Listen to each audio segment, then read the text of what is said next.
لا تنسوا تشتركوا في القناة وتفعلوا جرس.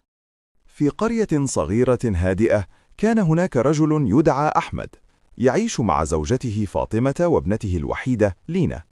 كان أحمد يحلم دائما بإنجاب ولد يرث اسمه ويعينه في الحقل، لكن رزقه الله ببنت واحدة فقط. منذ ولادتها شعر أحمد بخيبة أمل كبيرة، فكان يعامل لينا ببرود، يتجاهل ابتسامتها ومحاولاتها البريئة للتقرب منه.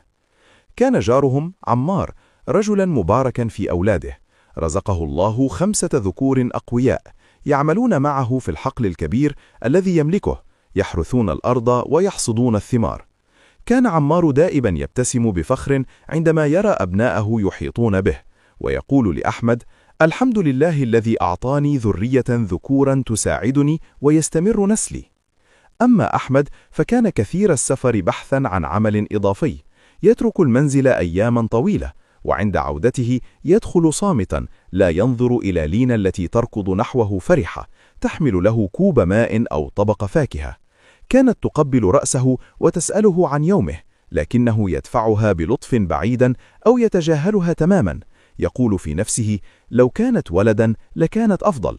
مرت السنين وكبرت لينا فتاة طيبة القلب جميلة الروح، تهتم بأمها وبالمنزل، تملأه دفئا وحنانا.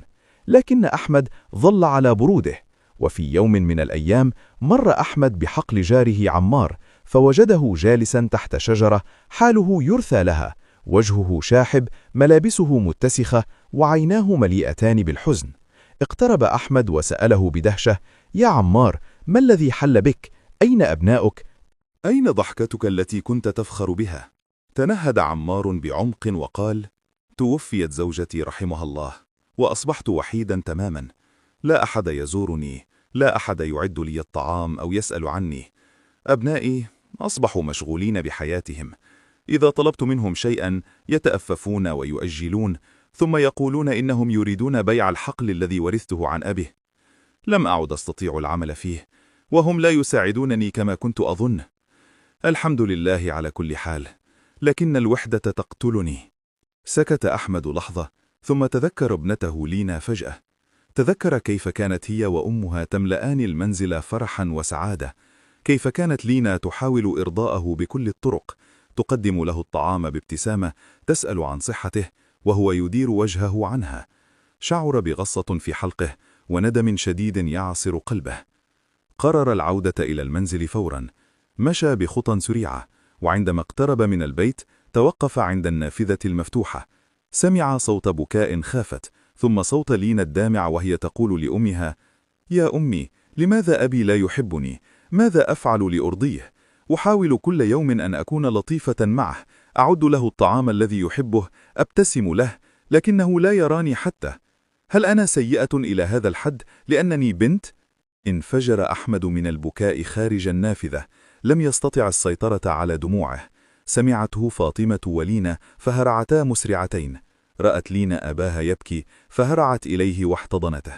رفع أحمد ابنته بين ذراعيه كأنه يحمل كنزا ثمينا، وقبل رأسها مرات ومرات، وقال بصوت مختنق: سامحيني يا بنتي، سامحيني، كنت أحمق أعمى، لم أرى النعمة التي أعطاني الله إياها فيك.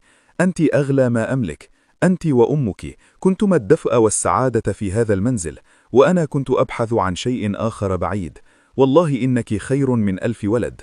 احتضنت لينا أباها بقوة وبكت فرحا وقالت: أحبك يا أبي، كنت دائما أحبك.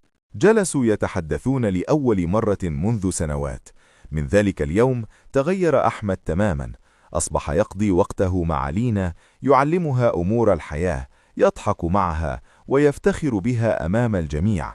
وكان كلما رأى جاره عمار يقول له: الحمد لله الذي أعطاني بنتا بارة، فالبنت سر السعادة والبركة. وعاشوا جميعا في سلام ومحبة، يعرفون أن النعمة الحقيقية ليست في الذكور أو الإناث، بل في القلوب الطيبة والحنان الذي يملأ البيوت.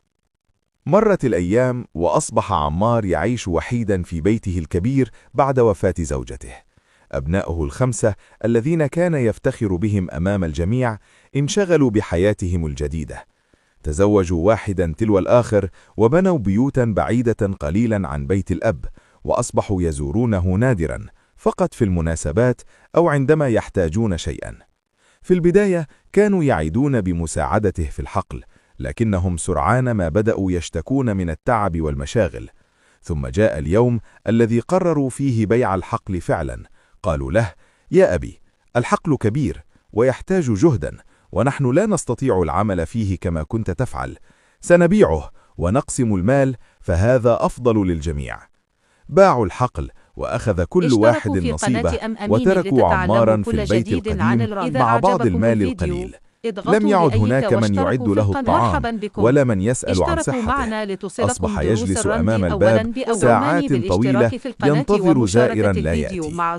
وفي أحد الأيام أصاب عمار مرض شديد، حمى عالية وسعال يمزق الصدر، وضعف جعله لا يستطيع النهوض من الفراش.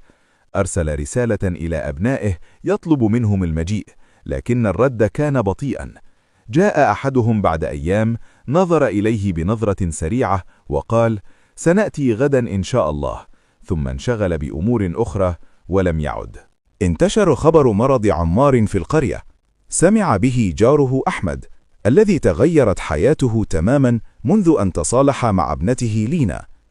أحمد الآن يعيش في سعادة غامرة مع زوجته وابنته، ولينا أصبحت رفيقته في كل شيء، تساعده في أمور المنزل والحقل الصغير الذي يملكه، وتملأ حياته حنانا. ذهب أحمد إلى بيت عمار ومعه لينا تحمل طعاما ساخنا ودواء. وجدوا عمار طريح الفراش ضعيفا، عيناه غائرتان. بكى عمار عندما رآهما وقال بصوت ضعيف: يا أحمد، أنت جئت وأبنائي لم يأتوا بعد. جلست لينا بجانبه، مسحت جبينه بقطعة قماش مبللة وأطعمته الطعام بيدها كأنها ابنته. قالت له بلطف: عمي عمار، نحن هنا معك، لا تقلق. في تلك اللحظات وصل أبناء عمار أخيرا بعد أن سمعوا أن الجيران يتحدثون عن حال أبيهم. دخلوا الغرفة فرأوا لينا تهتم بأبيهم أكثر مما يفعلون هم، ورأوا أحمد جالسا يدعو له. تجمدوا في أماكنهم. نظر كل واحد منهم إلى الآخر، ثم انهاروا في البكاء. اقترب الكبير من أبيه وأمسك يده وقال: يا أبي، سامحنا، كنا نظن أن المال والحياة الجديدة أهم، لكننا خسرناك. كنا نفتخر بأننا ذكور أقوياء، لكننا لم نكن أبناء بررة. لينا بنت جارنا أكرمتك أكثر مما فعلنا نحن.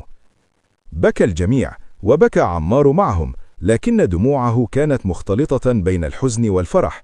قال لأبنائه: الآن عرفتم، البنت التي كنت أحتقرها لجاري يوما ما هي التي أنقذتني اليوم.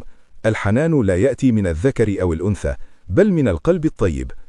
من ذلك اليوم تاب الأبناء، وعادوا يزورون أباهم يوميا، يعتنون به حتى شفي تماما، وأصبحوا يحترمون لينا ويقدرونها، ويقولون لها دائما: أنت علمتينا درسا لن ننساه أبدا. أما عمار فكلما رأى لينا قبل رأسها وقال: بارك الله فيك يا بنتي. وعاشت القرية في وئام، يتذكر الجميع أن البر والحنان هما سر السعادة الحقيقية، لا عدد الأبناء ولا جنسهم، والحمد لله على نعمه التي تأتي على غير انتظار. إذا أعجبتكم القصة ولمست قلوبكم، لا تنسوا الضغط على زر اللايك والاشتراك في القناة ليصلكم كل جديد من القصص الجميلة والمؤثرة. شكرا لمتابعتكم، وإلى لقاء في قصة قادمة مليئة بالعواطف والدروس.